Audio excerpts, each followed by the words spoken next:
Assalamualaikum warahmatullahi wabarakatuh.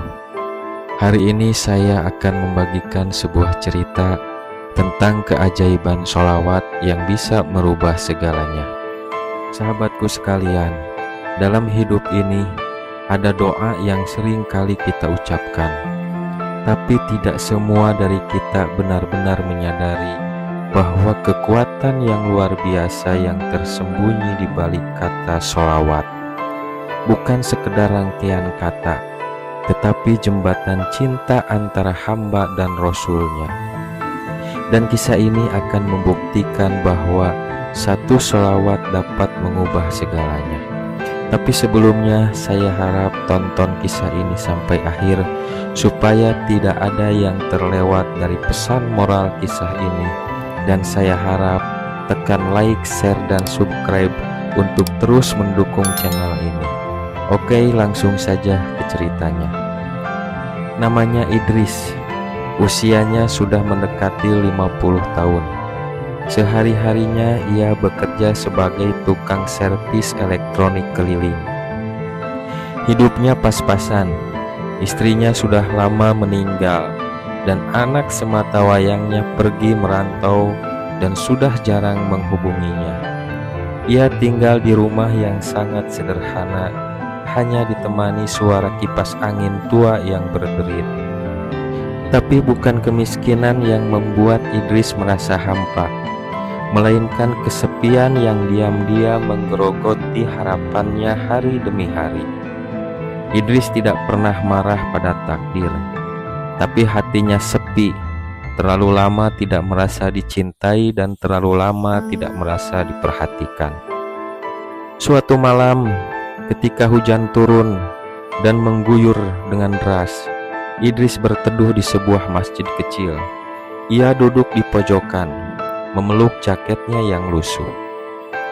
Tiba-tiba seorang pemuda datang menghampirinya. Namanya Fahri, wajahnya cerah, suaranya lembut. Ia sedang dalam perjalanan pulang dari kajian dan mengajak Idris berbincang. "Pak, saya sering kesini, tapi baru kali ini saya melihat Bapak. Boleh saya duduk di sini?" kata Fahri. Obrolan ringan berubah menjadi sedikit dalam. Fahri yang ternyata seorang mahasiswa sering mengikuti kajian dan menyampaikan satu hal yang menggugah hati Idris. "Pak Idris, Bapak pernah rutin baca sholawat?" kata Fahri. Idris menggelengkan kepalanya, tandanya bahwa Idris tidak pernah melakukannya. Lalu Fahri bercerita tentang gurunya yang berkata, siapa yang selalu beristiqomah bersolawat, hidupnya, rezekinya, hatinya, bahkan takdirnya akan dijaga oleh Allah dari arah yang tidak disangka-sangka. Malam itu ketika Idris pulang, ia memejamkan mata sambil berbisik, Allahumma sholli ala sayyidina Muhammad. Awalnya hanya satu kali, dua kali, tetapi entah kenapa hatinya terasa lebih ringan. Setiap kali kesepian datang, ia selalu mengucapkan sholawat kepada Nabi. Hari demi hari, Idris mulai merasakan keajaiban kecil. Ada TV yang rusak, yang dibawakan oleh pelanggannya. Ternyata hanya masalah kabel mudah diperbaiki, dan pelanggan tersebut membayar lebih. Kemudian ada tetangganya yang tiba-tiba memberi makanan kepada Idris. Bahkan anaknya yang sudah lama tidak menghubunginya, tiba-tiba menghubunginya dan berkata, "Ayah, aku rindu, aku ingin pulang minggu depan." Apakah semua itu kebetulan? Atau memang ada kekuatan dalam setiap sholawat yang ia ucapkan, meski lirih, meski dalam diam? Beberapa bulan kemudian, setelah Idris bertemu dengan anaknya, Idris pun jatuh sakit. Paru-parunya bermasalah. Ia dirawat di rumah sakit, dan setiap malam Fahri menemani sambil membacakan sholawat bersamanya.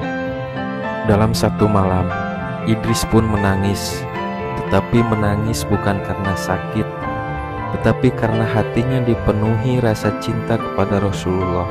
yang belum pernah ia rasakan selama hidupnya.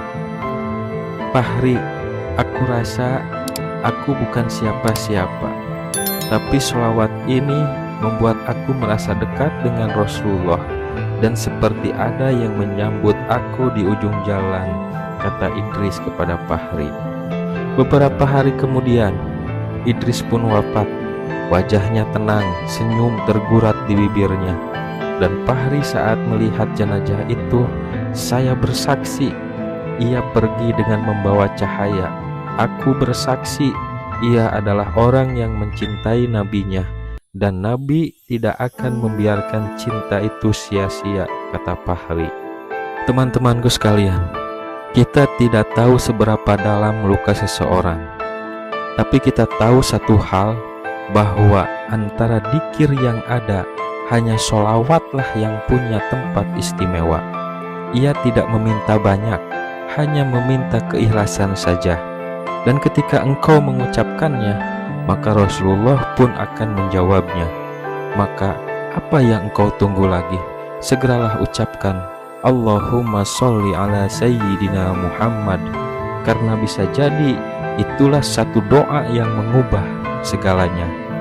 Jika kisah ini menginspirasi hatimu, jangan lupa untuk like, share, dan subscribe, dan sampaikanlah kepada orang-orang yang terdekatmu. Keajaiban itu nyata jika kau tahu kepada siapa kau bersolawat. Assalamualaikum warahmatullahi wabarakatuh.